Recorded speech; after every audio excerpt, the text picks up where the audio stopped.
lasă. Lasă-l. Da, lasă. Litera S.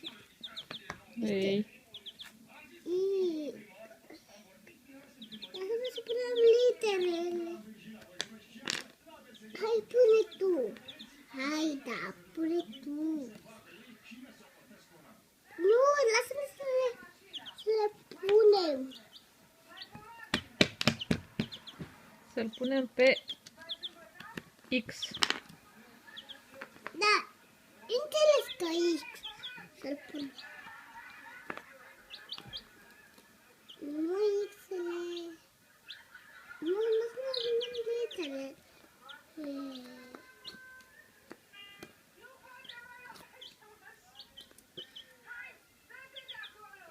Crește-mă. Înfloriți-mă. Crește-mă. Înfloriți. Crește-mă.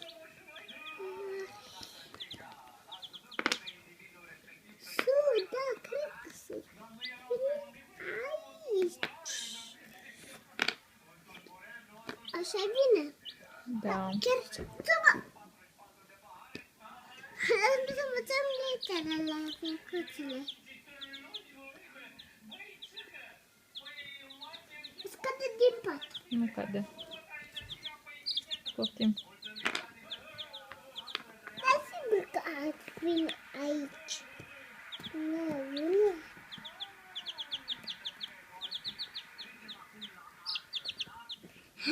Lasă-l, Andrei.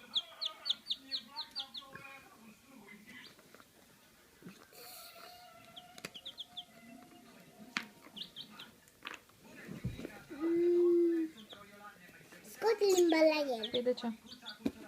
Dar să ne învățăm literele ăștia grele, că tu nu știi să le înveți. B, gres.